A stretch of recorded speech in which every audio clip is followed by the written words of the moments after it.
there were several reports that Hamas accepted a new proposal that Steve Witkoff brought to light. This deal was supposed to be a deal that Israel saw. It's not the same deal that they spoke about a few days back. However, we're clearly talking about something new, something we haven't seen before. So there were a couple of reports. This was one of them here. Behind Witkoff's statement on a new document for a deal and Smotrich's warning, I will not allow it. And we will get to the fact that Smotrich is saying, I will not allow it, and how that could really mean that there is something actually happening.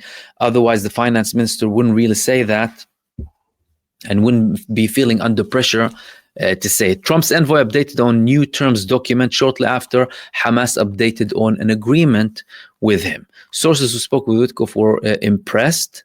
The US will do anything for a deal. And then the finance minister was quick to warn Netanyahu against a partial deal. Saar sent a counter message, that's the foreign minister, do not give in to political threats. What is known about the outline formulated behind Israel's back? So they're confirming that this was formulated behind Israel's back. That's an Israeli website. It was one of the biggest websites in Israel, confirming that this has been behind Israel's back, dealt between Hamas and the American representatives. So Israel is out of the picture in terms of this new proposal. This proposal has only been done by Steve Witkoff and by the Palestinian resistance delegation. Israel has had nothing to say in this deal, and the Palestinians, they have been talking with the Americans for quite a long time.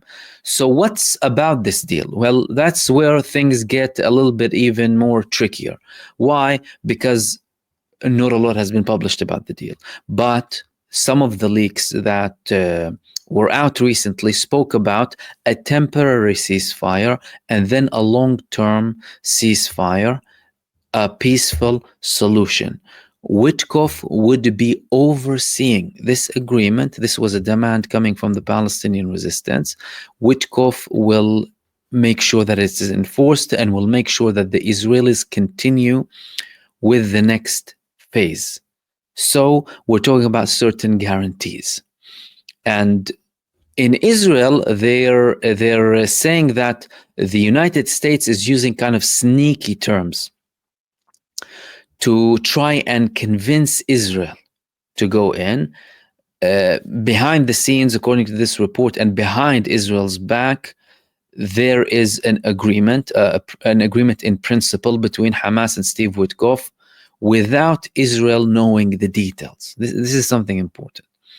And again, Israel is trying to say that the United States is kind of trying to force Israel to go into this agreement. And according to this report too, sources who have in-depth knowledge are saying that it appears to be that Donald Trump is sick from the Israeli management of the war in Gaza, and he wants to get this over and done with. Donald Trump has had enough of Israel. He's sick of all of this, and he wants to get it over and done with without necessarily telling them anything, but only speaking with the Palestinian resistance through a Palestinian-American mediator, reaching a deal that he won't give Israel the whole details of, and force Israel to go into this deal. Of course, how likely will that be? It would really highly depend on the pressure that is going to be implemented by the United States against Israel.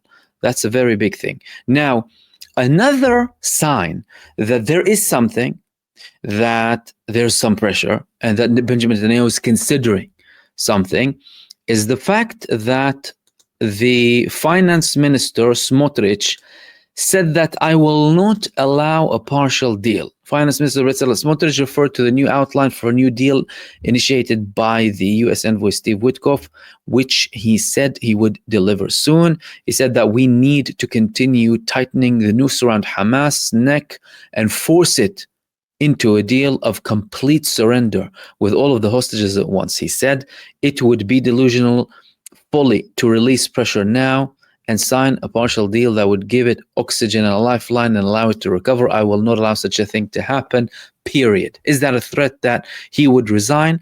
Maybe. However, these people are liars. They're immoral.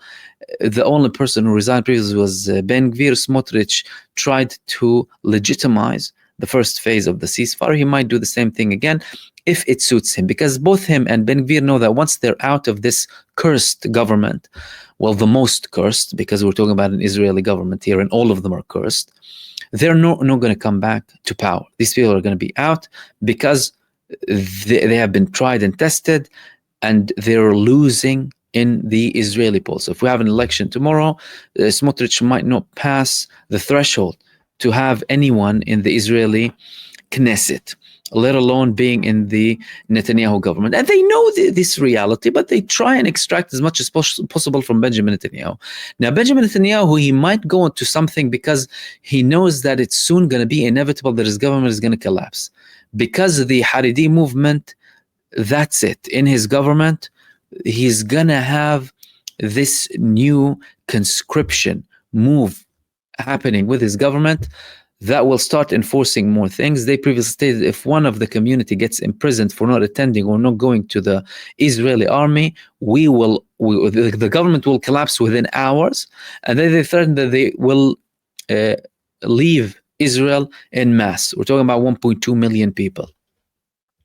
So Netanyahu clearly has a plan B already now, more fragile than what he has now. However, he knows that it's about to end. If someone's about to leave the government, if all of the pressure is adding up, he knows very well that he never wanted a government with Smotrich and Ben Gvir, and he only went with them because they were the only people who would accept a government with him. This means that he might actually go on an actual deal to try and reach a ceasefire, especially again also because of the continued pressure coming from the United States and the unbelievable heroism of Gaza. Unbelievable. I mean, these people going through all of this and still surviving and sticking to their land and not fleeing, despite reports that there were options for them to leave. All of that is very significant at the end of the day. So, will Benjamin Netanyahu accept this deal? It's not about whether Benjamin Netanyahu accepts this deal or not. It's about how much pressure the United States actually puts on Benjamin Netanyahu, because if Benjamin Netanyahu wanted to reach a deal, he could have reached a deal several months back. As a matter of fact, he could have reached a deal over a year ago because he was guaranteed a safety net from the opposition in Israel. Now, the fact that he might actually lose his coalition, that he might actually collapse, the government might collapse, he's looking at a way where he might have to or be forced to go into a temporary ceasefire. Also added by the pressure of the families of the prisoners of war, they're escalating their tone lately, blaming the government of not only murdering their loved ones in Gaza, but also implementing the Hannibal Directive outright. They're saying all of that. And if such a deal it comes to light, it will be the temporary initial phase that will lead to a final and long stand or a longer temporary ceasefire, permanent ceasefire agreement guaranteed by the United States. Hence why Donald Trump was saying, we want to control Gaza, we want to control Gaza. That might have something to do with it.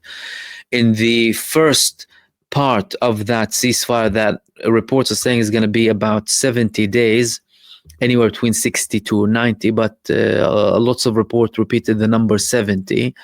In the first 10 days, 5 Israelis who are alive will be released alongside 5 bodies, and the final day, another 5 will be released alongside 5 bodies, leaving, of course, over half of the total number of those who remain now in Gaza held by the Palestinian resistance.